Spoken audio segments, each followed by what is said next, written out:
मोदी जी को क्यों गुस्सा है बिजनेसमैन एमएसएमई के ऊपर, खास करके टूर एजेंसीज और ज्वेलरी बिजनेसमैन के ऊपर। सभी के मन में यही सवाल है कि मोदी जी अचानक आते हैं, उनका अपील इतना बड़ा है और वो कुछ मेगा अनाउंसमेंट करते हैं और वो अनाउंसमेंट के बाद स्टॉक मार्केट क्रैश होता है, लाखों करोड़ों वाइप आउट हो जाते हैं।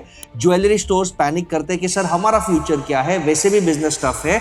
टूर एजेंसीज वाले स्ट्रगल कर रहे हैं कि सर अब हम क्या करेंगे, और सभी के मन में सवाल है कि ये अनाउंसमेंट क्यों। आज के इस बड़े डिस्कशन में, ये केस स्टडी में हम अंडरस्टैंड करेंगे कि मोदी जी ने ये स्टेप क्यों लिया, इसके पीछे रैशनल क्या है, क्या इसमें ट्रम्प साहब का हाथ है, देश के ऊपर क्या क्या चैलेंजेस है और हम सब इंडियंस इसमें कैसे ओवरकम कर सकते हैं। वीडियो स्टार्ट करने से पहले मैं हूं बसेश गाला, आपका business growth mentor and investor. मेरे तरफ से आप सभी को जय सिया राम, राधे राधे, जय जिनेंद्र।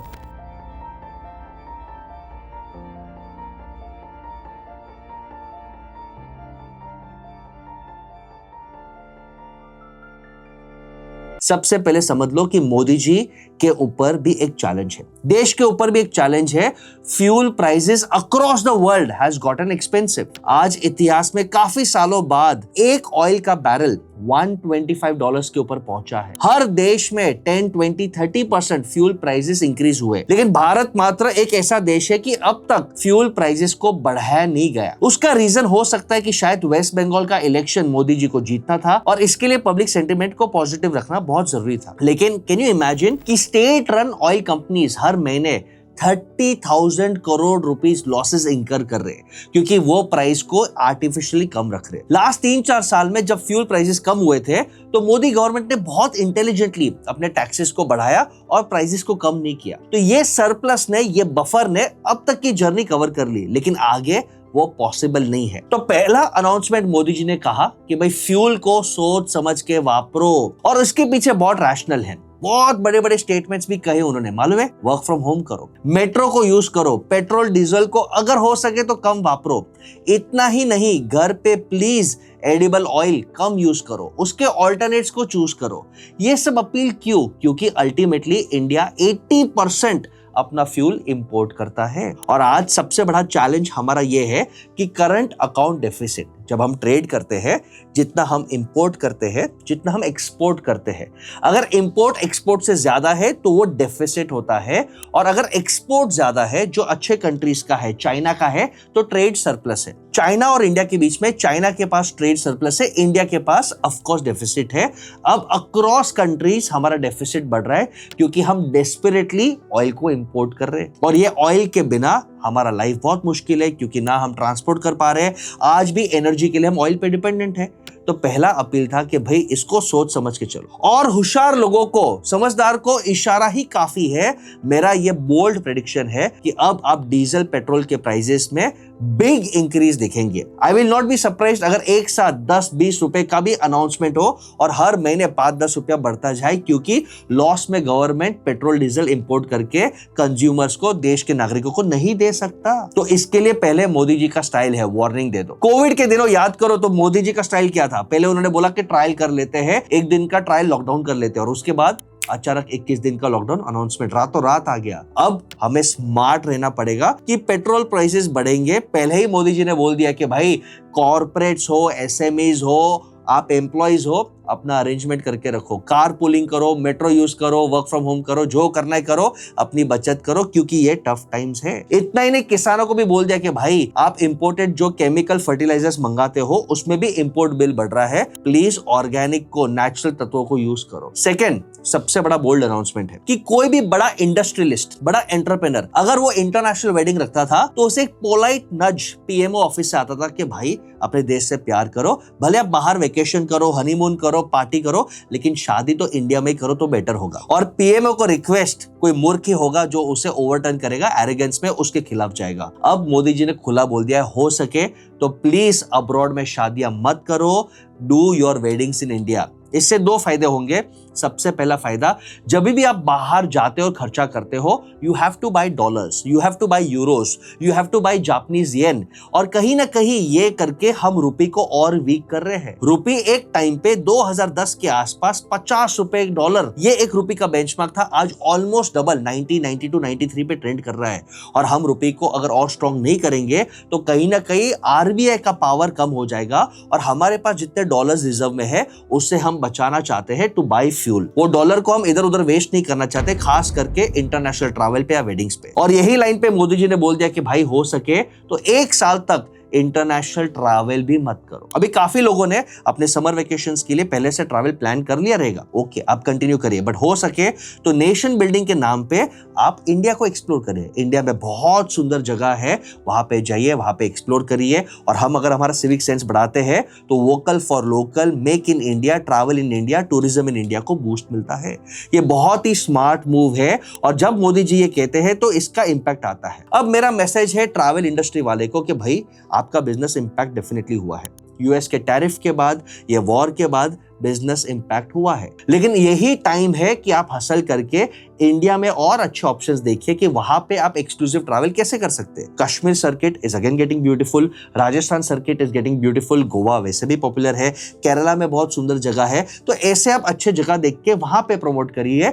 बिजनेस में हसल करना ही पड़ेगा, रोने से कुछ निकलेगा नहीं। थर्ड अनाउंसमेंट, जो सबसे बड़ा अनाउंसमेंट था, जो मुझे लगता था ये आहा मोमेंट है, गोल्ड। क्लियरली बोल दिया भाई 1 साल घर में कोई भी प्रसंग हो, गोल्ड मत लो। और उसका रीजन है कि वी इंडियंस लव गोल्ड, हमें गोल्ड खरीदना पसंद है। गवर्नमेंट ने काफी स्कीम्स निकाले गोल्ड के ऊपर, लेकिन उसका कोई असर नहीं पड़ा। और इमेजिन करो, जब भी हम गोल्ड लेते हैं, गोल्ड इंपोर्ट करना पड़ता है, और जब भी हम इंपोर्ट करते हैं हमारा करंट अकाउंट डिफिसिट और खराब होता है। हमारे पास जो रिजर्व में डॉलर्स है वो और कम पड़ेंगे, रुपये और गिरेगा। और अब गवर्नमेंट का फोकस यही है कितना हम इंपोर्ट कम कर सके, एक्सपोर्ट ज्यादा करें, देश को बचाए, और जो लिमिटेड डॉलर्स है उससे हम फ्यूल ले। अब काफी ज्वेलर्स मुझे बोलेंगे सर हम क्या करें, तो कुछ नहीं, ये टाइम है कमर कस के अपने सिस्टम्स बिल्ड करो। 6 महीना बिजनेस टफ जाएगा। इंडियंस के पल्स हम जानते हैं, तो कोई भी गोल्ड ड्रास्टिकली कट नहीं करेगा। ऑफकोर्स बिजनेस डाउन होगा, लेकिन वेडिंग्स होंगी, दिवाली आएगा, दशहरा आएगा, ऑस्पिशियस डेट्स आएंगे, तो लोग गोल्ड लेंगे। बट अब गोल्ड की क्वालिटी क्वांटिटी लेने में 2 बार सोचेंगे। तो अब ये टाइम है आप अपने आप को रीबूट कर लो। यूजुअली एंटरप्रेन्योर्स बोलते हैं सर हमारे पास टाइम नहीं, हम बिजी है। तो भाई अगले 4 महीने आपके पास फ्री है, चुपचाप अपने माइंडसेट पे काम करो, डिसिप्लिन पे काम करो, ईआरपी सिस्टम्स पे काम करो, ब्रांड बिल्डिंग पे काम करो, एआई पे काम करो। समझ लो कि 4 महीने ऊपर वाले ने आपको ब्रेक दे दिया अपने बिजनेस को नेक्स्ट लेवल पे लेके जाने के लिए। और जो भी ऑडियंस है, आपके लिए मैं 3 स्कीम्स बोलता हूं जहां पे आप गोल्ड में अभी भी इन्वेस्ट कर सकते हो, व्हाइल प्रोटेक्टिंग इंडिया और मोदी जी की अपील को एक्सेप्ट करते हुए। सबसे पहला स्कीम है गोल्ड ईटीएफ। बहुत सिंपल है, म्यूचुअल फंड्स में जैसे आप इन्वेस्ट करते हो वैसे आप गोल्ड ईटीएफ में रखो। मैं भी आज गोल्ड ईटीएफ में इन्वेस्ट करता हूं क्योंकि मुझे गोल्ड का एक्सपोजर चाहिए मेरे पोर्टफोलियो में। और गोल्ड एक अच्छा एसेट है, कभी भी वॉर होता है, क्राइसिस होता है, गोल्ड एक अच्छा इमरजेंसी फंड है। बट गोल्ड ईटीएफ में लेने का सबसे बड़ा फायदा है कि आप फिजिकल गोल्ड बाय नहीं कर रहे हो,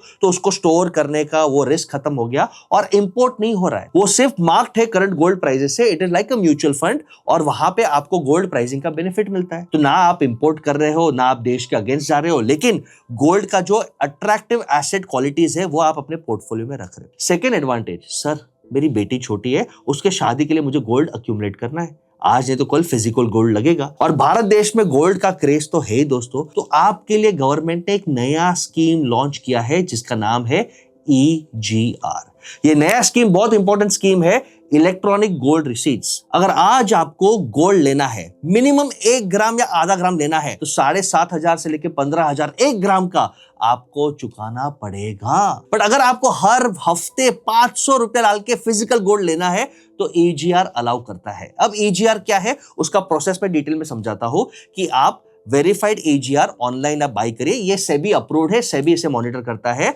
आपको 500 रुपए में मिल जाएगा फॉर एग्जांपल 1 मिलीग्राम, जो भी मैथमेटिक्स बैठता है। और जब धीरे धीरे धीरे करके जब आपका 1 ग्राम होता है, तब आपको एक EGR रिसिट मिलता है, और 1 ग्राम एक्चुअली RBI बाय करके अपने वॉलेट में रख देता है। यानी आपके पास फिजिकल गोल्ड है, आपके हाथ में नहीं है, बट RBI बाय करता है, या RBI के पास जो सरप्लस गोल्ड है उसमें से वो एलोकेट कर लेगा। यानी आप 500 रुपए हर हफ्ते करके भी अपने बेटी के लिए या फ्यूचर के लिए आप गोल्ड अक्यूमुलेट कर सकते हो। और जैसे ही 10 ग्राम हो जाता है पूरा, तो आप उसे कैश आउट कर सकते हो कि भाई ये मेरा EGR है, इसे वापस लीजिए और मुझे 10 ग्राम फिजिकल गोल्ड दीजिए। अब आहा मोमेंट इसमें है कि जैसे आप गोल्ड बाय करते हो तभी उस टाइम पे कोई टैक्सेस, कोई GST आपको लगेगा नहीं। आज आप गोल्ड बाय करते हो तो 3% टैक्स लगता है, जब उसे बेचते हो तो कैपिटल गेन्स टैक्स 12.5% लगता है। EGR में कोई GST, कोई टैक्स की कोई मगजमारी, कोई टेंशन नहीं है। तो ये एक क्लीन वे है गोल्ड को अक्यूमुलेट करने का। और मोदी जी ने अब थर्ड प्लान को भी अग्रेसिवली किया है, जो 2015 में लॉन्च था, लेकिन आज उसको फोकस में लाया है, जिसका नाम है GMS, गोल्ड मोनेटाइजेशन स्कीम। अब इस स्कीम का मतलब बहुत क्लियर है कि भाई इंडियंस के पास एस्टिमेटेड है 30,000 टन गोल्ड्स हमारे घर में, हमारे मंदिरों में, हमारे ट्रस्ट में पड़ा है। और अगर ये गोल्ड हम RBI को देते हैं तो RBI के पास ये EGR देने के लिए, ज्वेलर्स को देने के लिए ये लोन मिल जाएगा, जिसके कारण हमें गोल्ड इंपोर्ट नहीं करना पड़े। और अगर हम इंपोर्ट नहीं करते हैं, ट्रेड डिफिसिट बच जाता है, हमारा रुपये बच जाता है, इकोनॉमी बच जाता है। अब GMS में क्या करना है, आपके पास जो ज्वेलरी है वो ज्वेलरी लेके आपको कोई GMS सर्टिफाइड ज्वेलर के पास जाना है, उसके सेंटर पे जाना है, वो उसे मेल्ट करेगा। जी हाँ, मेल्ट होगा, यानी अगर ज्वेलरी है तो आपके वो मेकिंग चार्जेस, वो डिजाइन निकल जाएगा, मेल्ट होगा, गोल्ड मिलेगा, प्योरिटी मिलेगा, और वो गोल्ड का आपको एक रिसीट मिलेगा कि इतना ग्राम गोल्ड हमें मिला है। वो गोल्ड RBI जमा करता है, सेबी जमा करता है, और आपको उसके ऊपर इंटरेस्ट भी मिलता है। GMS में सिर्फ एक ही डाउनफॉल है कि आपका ज्वेलरी जो है वो मेल्ट किया जाएगा और आपको उसके सामने उसका गोल्ड रिसीट मिलेगा। यानी अगर कोई बहुत सेंटिमेंटल पीस है तो वो GMS में मत डालो, बट कोई पुराना ज्वेलरी है या आपके पास गोल्ड कॉइन है उसको डाल दो और आप एक GMS रिसीट ले लो, जिसके कारण आपका गोल्ड इंटरेस्ट कमाएगा। और GMS का भी बेनिफिट क्या है, वो इंटरेस्ट टैक्स फ्री है। कल उठ के जब आप इसको बेचोगे तो कैपिटल गेन्स टैक्स भी लगता नहीं है, GST भी लगता नहीं है। और ये करके अगर इमेजिन करो, अगर 2000 टन गोल्ड भी RBI और सेबी में इंट्रोड्यूस होता है तो उसके कारण हमारा इंपोर्ट बच जाएगा और इकोनॉमी बच जाएगा। तो ये मोदी जी का अपील था। और लास्ट अपील था मोदी जी का, इनडायरेक्टली हिंट था कि लॉकडाउन जैसे कुछ कंट्रोल्स तो आएंगे। तो अगर आप एक MSME एंटरप्रेन्योर हो, स्टार्टअप फाउंडर हो, please understand disruption is going to come. और ये डिसरप्शन में अगर आपके सिस्टम, ब्रांड स्ट्रांग नहीं रहेंगे, आपका फाइनेंस और विजन स्ट्रांग नहीं रहेगा, तो आप बेच सकते हो। तो ये बेस्ट टाइम है कि आप अपने स्ट्रैटेजी, सिस्टम, सेल्स को स्ट्रांग करिए। और अगर आप चाहते हो कि आपका बिजनेस में ये सब फंडामेंटल स्ट्रांग हो तो कीप फॉलोइंग वशिष्ठ गाला। ये वीडियो कैसा लगा कमेंट में जरूर बताना। और कोई एक लकी विनर को जो बहुत डीप इनसाइट कमेंट करता है उसको मेरे सीनियर टीम के साथ 1-to-1 video consultation call free मिलेगा। Thank you for love and blessings. और अपने बिजनेस को अपडेट करने के लिए कीप फॉलोइंग वशिष्ठ गाला।